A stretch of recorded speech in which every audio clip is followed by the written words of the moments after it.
സദ്യയിലെ പ്രധാനി, തൊട്ട് നാവിൽ വെച്ചാൽ തന്നെ രസമുകുളങ്ങളെയെല്ലാം ഉണർത്തുന്ന കേമൻ. ഇത്രയും വലിയ കേമനാകാൻ പോകുന്നവന്റെ മുന്നിലതാ ഒരു അപ്പൂപ്പന്താടി. പാവം അപ്പൂപ്പന്താടി, ഞാൻ ഒന്നും അറിഞ്ഞില്ലേ രാമനാരായണ. ഭൂമിയിലെ ഏറ്റവും സുന്ദരമായ കാഴ്ച. ഓമനത്വവും കുഞ്ഞുങ്ങളെ പോലെ മൃദുലവുമായ അപ്പൂപ്പന്താടി അരികിലിരുത്തി പുളിയിഞ്ചി എന്ന സദ്യയിലെ പ്രധാനിയിലേക്ക്. ആദ്യം തന്നെ ഇഞ്ചിയെ ചുണങ്ങിയെടുത്ത് വെള്ളത്തിലേക്ക് ഇട്ടു. ഇനി നന്നായി കഴുകിയെടുത്ത് ചെറിയ കഷ്ണങ്ങളായി അരിഞ്ഞെടുക്കണം.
പുളിയിഞ്ചിയിലെ വൈവിധ്യങ്ങളിൽ ഒന്നിന് പാത്രമാകാൻ ഇഞ്ചിയും ചെറിയുള്ളിയും പച്ചമുളകും ചെറിയ കഷ്ണങ്ങളായി ഒരുങ്ങി നിന്നു.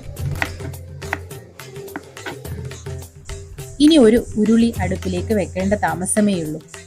ചൂടായി നിൽക്കുന്ന ഉരുളിയിലേക്ക് വെളിച്ചെണ്ണ ഒഴിച്ച് കടുകിട്ടു. കടുക് പൊട്ടിയപ്പോൾ കറിവേപ്പിലയും ചുവന്ന മുളകും ചേർത്തു.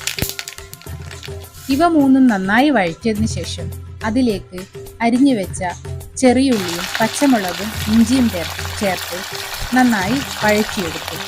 നല്ല തവിട്ട് നിറമാക്കിയെടുത്തു.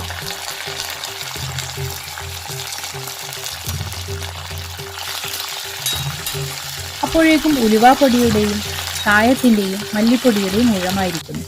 മൂവരെയും ഒരുമിച്ച് ചേർത്തു. പിഴിഞ്ഞരിച്ചു വെച്ച പുളിവെള്ളം ചേർത്ത് നന്നായി ഒന്ന് തിളപ്പിച്ചു. ശർക്കരപ്പാനി ചേർത്ത് നന്നായി കുറുക്കിയെടുത്തു. സദ്യയിൽ നിരന്നിരിക്കുന്ന വിഭവങ്ങളെയെല്ലാം വേണ്ട പോലെ ദഹിപ്പിക്കാൻ കഴിവുള്ള, ദഹനരസത്തെ ഉൽപ്പാദിപ്പിക്കാൻ തലച്ചോറിനോട് ആജ്ഞാപിക്കാൻ കഴിവുള്ള പ്രധാനി. ഇത്രയും വലിയ പദവിയിലിരിക്കുന്ന കേമൻ ഇഞ്ചിക്കറി തന്നെ. ചൂടാറും മുൻപേ ചോറ് വിളമ്പിയ പാത്രം കാത്തു നിൽക്കുന്നുണ്ടായിരുന്നു.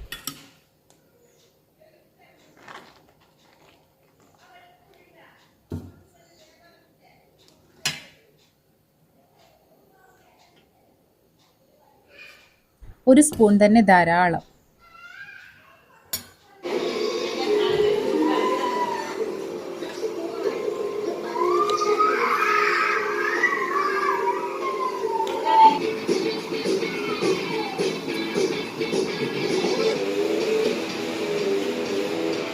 സൂപ്പർ പറഞ്ഞേ, സൂപ്പർ ഇങ്ങോട്ടോക്കി പറ, അമ്മേനോക്കി പറ.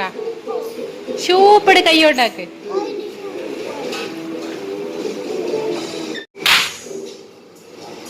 ചോറ് വിളമ്പിയ പാത്രം ഇത്രക്ക് വൃത്തിയാക്കിയത് ഞാനുള്ളത് കൊണ്ടാണെന്ന് പുളിയിഞ്ചി.